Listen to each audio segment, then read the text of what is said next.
नमस्तेऽस्तु महामाये श्रीपीठे सुरपूजिते शङ्खचक्र गदाहस्ते महालक्ष्मी नमोऽस्तुते।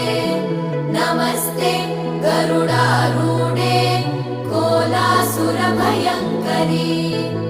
सर्वपाप हरे देवी महालक्ष्मी नमोऽस्तुते।